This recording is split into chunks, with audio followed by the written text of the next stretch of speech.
आप आ गए तो हम भी आ गए। तो चलिए शुरू करते हैं आज की इस वीडियो में क्लास 8वीं का गणित चतुर्भुजों का समझना। अभी देखिए जो चैप्टर है ना, चैप्टर 3 है, बहुत ही इम्पोर्टेंट है।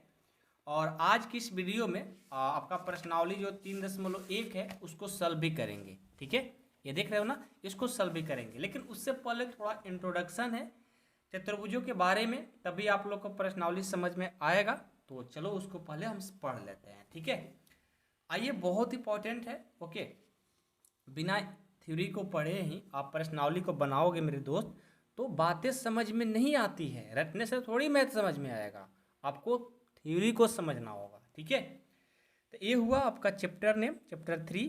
प्रश्नावली 3.1 का थ्योरी है चतुर्भुजों को समझना।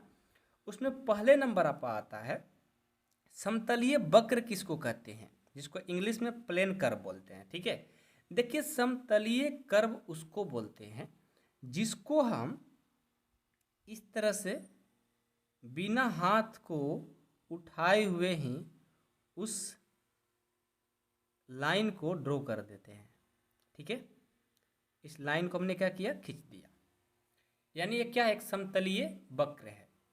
अब ये नहीं कि मान लो कि हमने क्या किया, अभी आपको बताएंगे समतलीय वक्र के बारे में ही बताते हैं। उसके बाद हम ये भी बताएंगे कि क्यों, कौन सा होगा और कौन नहीं होगा, इसके बारे में भी हम चर्चा करेंगे आप लोगों से। ठीक ठीक है, समतलीय वक्र उससे बोलेंगे जब यहाँ से हम इसको बनाना शुरू किया, तो अब ये जो मेरा फिंगर है ना, उंगली है, ये उठना नहीं चाहिए भाई।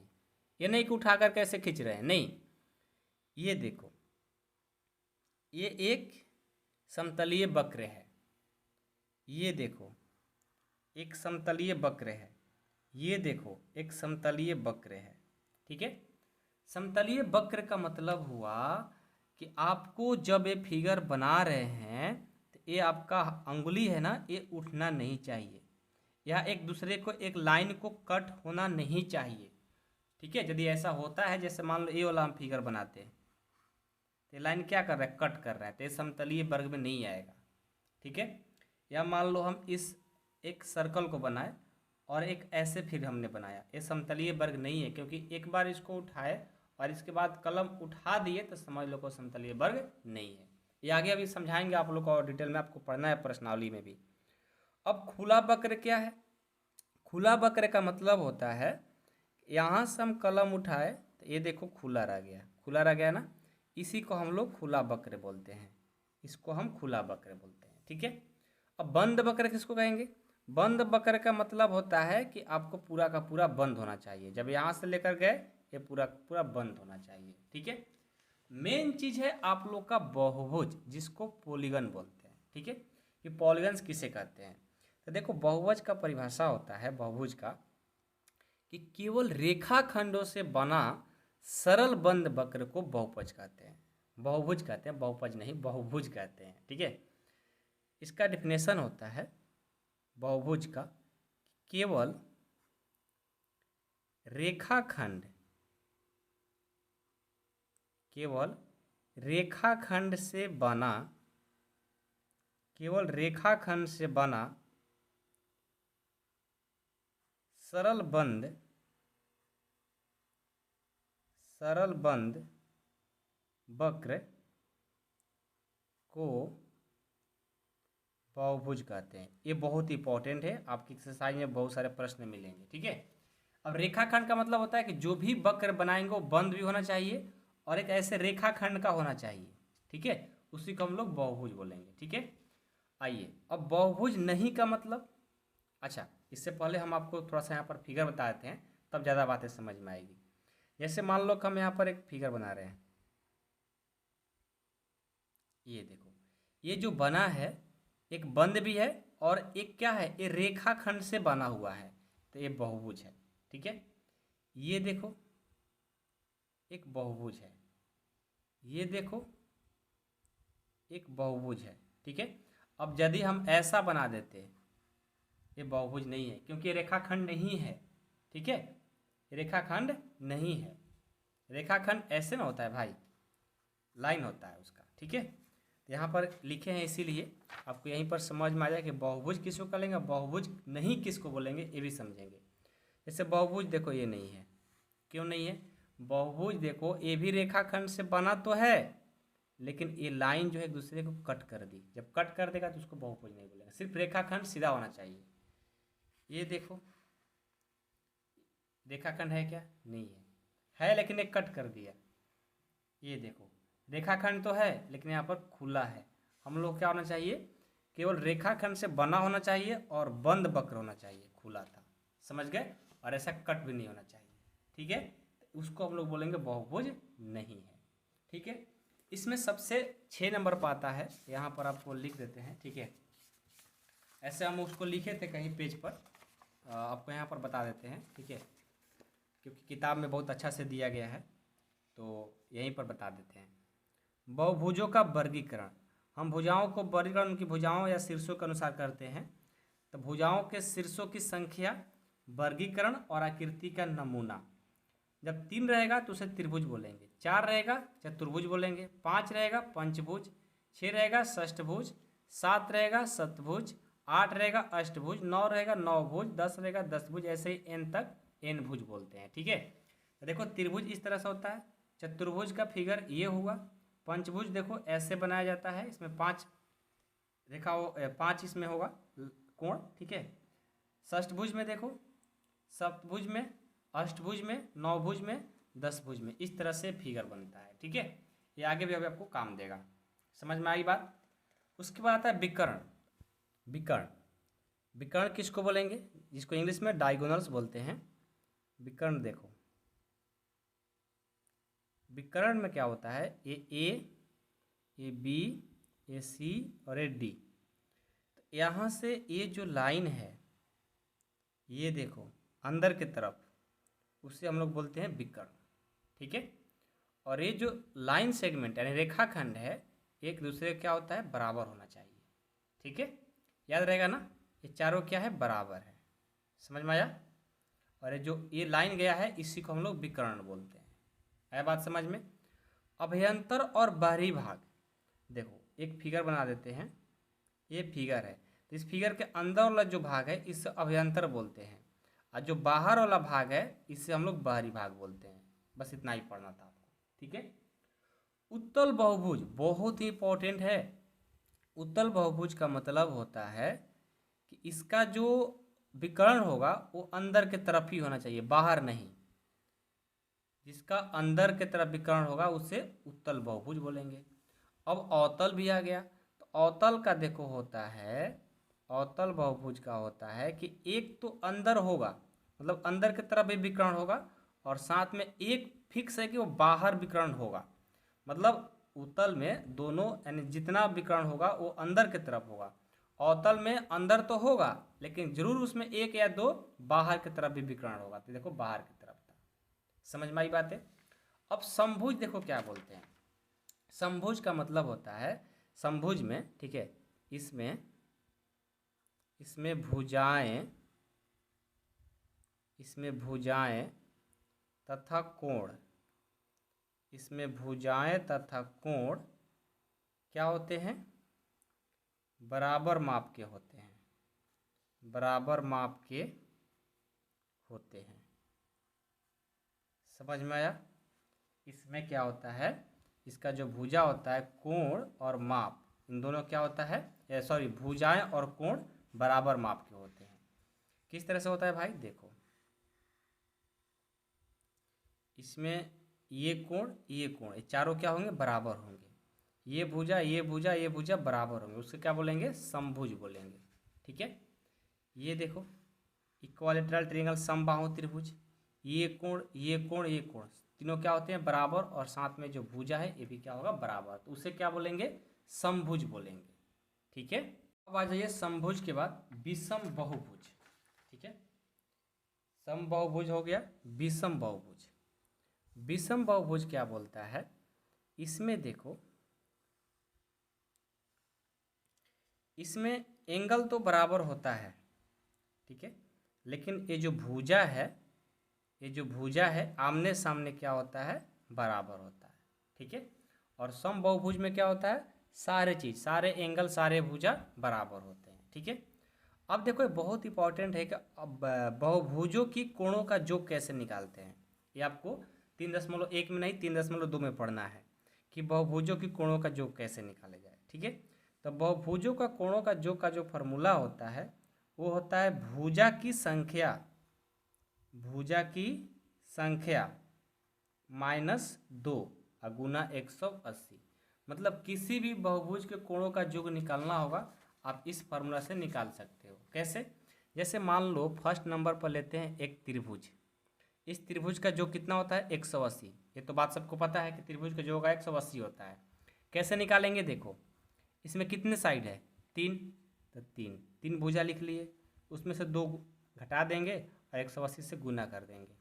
3 में से 2 जाएगा 1 गुना 180 बराबर 180। ठीक है, उसके बाद दूसरा ले लो।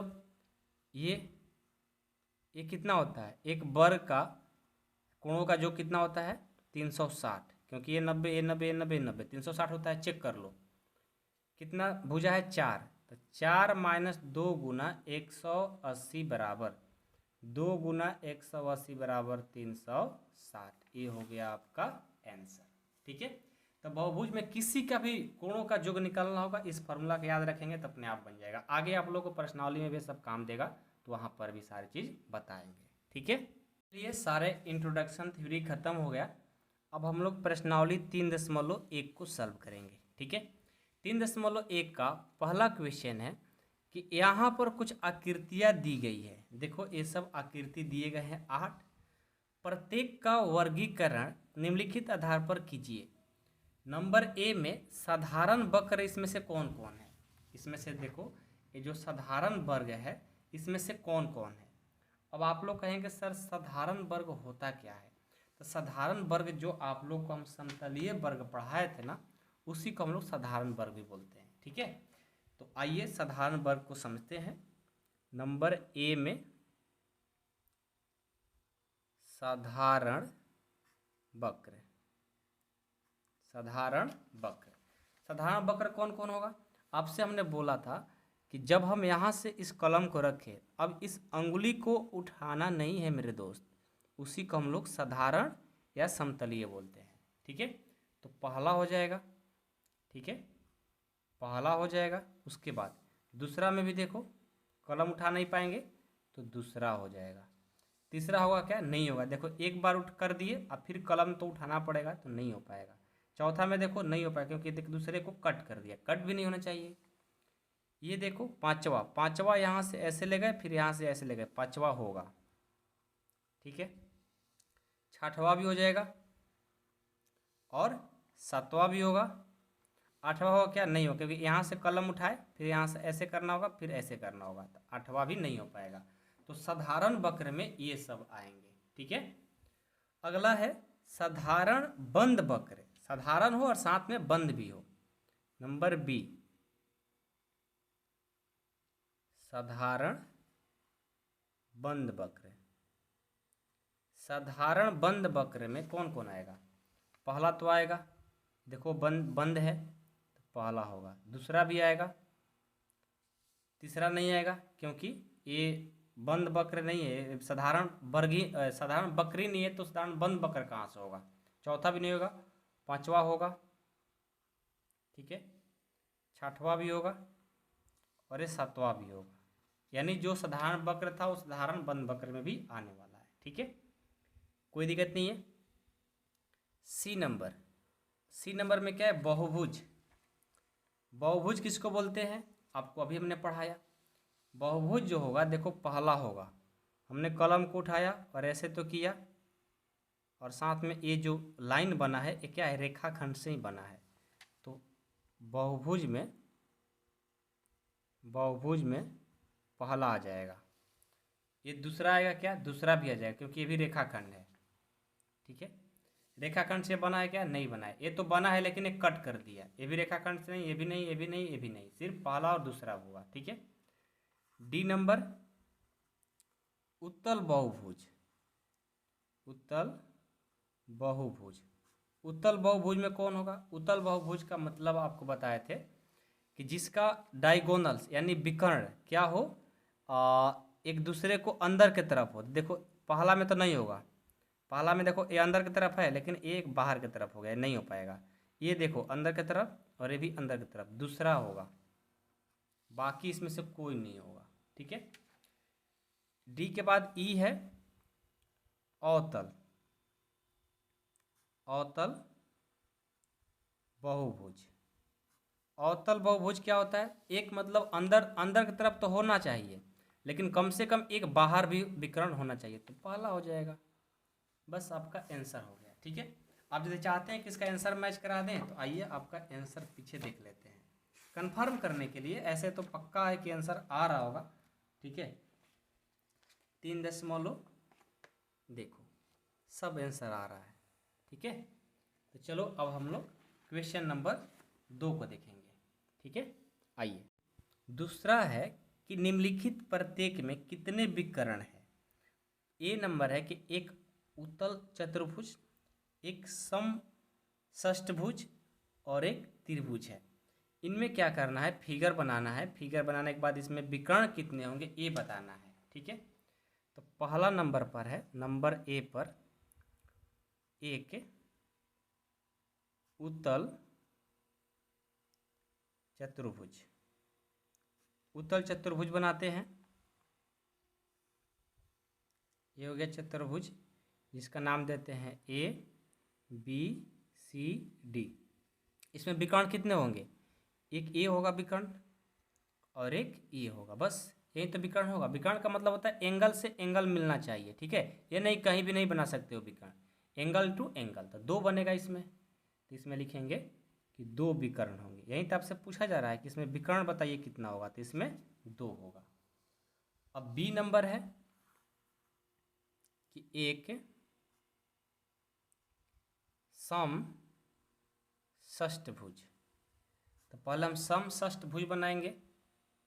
यहाँ से इसको ले गए, फिर ये आए, फिर ये लाए, फिर यहाँ से गए, फिर यहाँ गए, फिर यहाँ लेकर गए। ठीक है। इसका नाम दे दो A B C D E F. ये एंगल है, ये एंगल है, ये एंगल है, ये एंगल, ये एंगल, ये एंगल। ठीक है। अब इसमें विकर्ण बनाओ। तो एक यहाँ से विकर्ण जाएगा, जाएगा ना, एक यहाँ से जाएगा, 2 हो गया, ये 3 हो गया, ये 4 हो गया। ठीक है। उसके बाद देखो यहाँ से जाएगा, 5 हो जाएगा, 5 के बाद और कितना होगा? ये देखो 6 हो जाएगा। 6 के बाद और क्या बनेगा? 6 के बाद यहाँ से हो गया। 6 के बाद और कितना बनेगा? अभी बहुत सारा बनेगा, देखो ना, 6 हो गया ना। 6 के बाद यहाँ से ये हो गया, यहाँ से ये हो गया, ये 6 हुआ। 6 के बाद हम लोग का विकर्ण जो बनेगा यहाँ से, 6 के बाद 7 और ये 8 है ना, ये बच रहा है। यहाँ से ये वाला एक 9 हो गया। तो टोटल कितना विकर्ण बन गए? 9 विकर्ण। ठीक है। तो आप लोग क्या करना, जैसे षष्ठभुज है, आप लोग अष्टभुज, 9 भुज, 10 भुज करके उसमें विकर्ण बना बना करके ट्राई करना। ठीक है। आप लोग को समझ में फिर आने लग जाएगा। बहुत ईजी है, विकर्ण बनाना है मतलब एंगल से एंगल को मिलाना है। ठीक है। तो कितने बार मिलाए हैं? 9 बार, तो 9 विकर्ण हो गए। ठीक है।